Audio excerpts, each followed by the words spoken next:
অনেক সময় ছোট ছোট ত্যাগের মধ্যেও স্বামী স্ত্রীর প্রকৃত ভালোবাসা প্রকাশ পায়। আসসালামু আলাইকুম বন্ধুরা, কেমন আছেন? আলহামদুলিল্লাহ, আপনাদের দোয়ায় আমি ভালো আছি। ইলিশ মাছের মাথা দিয়ে চাল কুমড়া রান্না করার পাশাপাশি আপনাদের সামনে একটা ছোট গল্প তুলে ধরবো। আশা করি গল্পটা মনোযোগ দিয়ে শুনবেন। একজন স্বামী ভক্ত মহিলা, তিনি তার স্বামীকে অনেক ভালোবাসেন। তার স্বামীও তাকে অনেক ভালোবাসে। অনেক সুখের সংসার তাদের। একদিন স্বামী অফিস থেকে বাসায় ফেরার পথে সাথে করে 3জন বন্ধু বাসায় নিয়ে আসেন। অনেক দিন পর বন্ধুদের সাথে দেখা, ছোটবেলার বন্ধু, তাই বাসায় না নিয়ে এনে পারলেন না। লোকটি তাদেরকে ড্রয়িং রুমে বসিয়ে ছুটে গেলেন রান্নাঘরে। স্ত্রী ততক্ষণে রান্না শেষ করে হাতের কাজগুলো করছিলেন। স্বামী রান্নাঘরে ঢুকেই স্ত্রীর কানে কানে জিজ্ঞেস করলেন, রান্না কি শেষ? স্ত্রী তখন পিছন ফিরে বলল, হ্যাঁ, রান্না এইমাত্র শেষ করলাম, এখন হাতের কাজগুলো শেষ করব। স্বামী তখন অস্থির হয়ে বললেন, আচ্ছা ঠিক আছে, যা রান্না করেছো তাড়াতাড়ি বেরিয়ে ফেলো। আমার ছোটোবেলার 3জন বন্ধু নিয়ে এসেছি। অনেক দিন পর তাদের সাথে দেখা, তাই না এনে পারলাম না।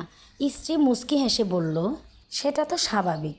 এতদিন পরে তোমার বন্ধুদের সাথে দেখা, তাদের বাসায় আনবা না? সেটা কি হয়? তুমি তাদের সাথে গল্প করো, আমি খাবার নিয়ে আসছি। স্ত্রী তার স্বামীর পছন্দের টমেটো ভর্তা, ডিম ভুনা আর ডাল রান্না করেছে। কিন্তু খাবারের পরিমাণ এতটাও না যে 5 জনের হয়ে যাবে। তাছাড়া মাসের শেষ, ঘরে এমন কিছু নেই যে স্ত্রী রান্না করবে।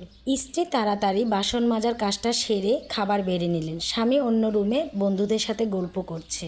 এদিকে স্ত্রী এই দুশ্চিন্তা করছেন, এই অল্প খাবারে সবার কি হবে? যদি সবাই খেতে না পারে তাহলে তো স্বামীর মান সম্মান যাবে। তবুও খাবার আল্লাহর নামে বেড়ে টেবিলে সাজিয়ে স্বামীকে ডাকলেন, কই গো, শুনছো? তাদের নিয়ে এসো, অনেক বেলা হয়েছে, গল্প না হয় পরে করিও। লোকটি তাদের সাথে বসে তালে তাল মিলিয়ে খাবার খাচ্ছেন আর শৈশবের স্মৃতি আদান প্রদান করছেন। অন্যদিকে ভাতের পাত্রে ভাত খুবই সামান্যই আছে, যতটুকু আছে একজনের পেটের কোনাও ভরবে না। স্ত্রী ভীষণ দুশ্চিন্তায় পড়লেন, এই ভেবে যে যদি কেউ ভাত চেয়ে বসে।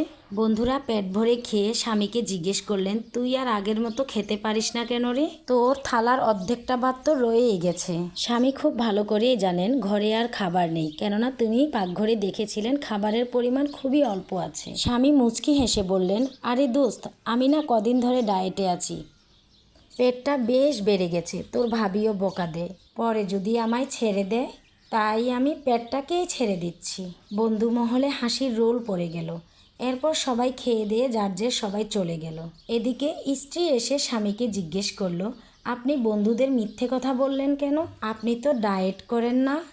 স্বামী তখন বলল, আমি দেখেছি রান্নাঘরে খাবার কম, এদিকে মাসেরও শেষ, হাতে তেমন টাকা পয়সা নেই, এদিকে তেমন বাজারও করা হয়নি। তোমাকে আমার খুব ভালো করেই জানা আছে, তুমি একবেলা না খেয়ে উপোস করে শুয়ে থাকবে, তারপরও বলবে না। তাই আমি অর্ধেকটা খেলাম, বাকিটা তুমি খেয়ে নিও। খাবে না? স্ত্রীর চোখে জল ছলছল করছে। স্বামী তখন স্ত্রীর চোখের জল মুছে দিয়ে বলল, আহ, কাঁদছো কেন? এসো, তোমাকে আমি খাইয়ে দিই। কি বুঝলেন বন্ধুরা? এরই নাম স্বামী স্ত্রীর ভালোবাসা। তো বন্ধুরা, আমার রান্নাটা কেমন হয়েছে জানাবেন, ভালো লাগলে লাইক কমেন্ট শেয়ার করবেন।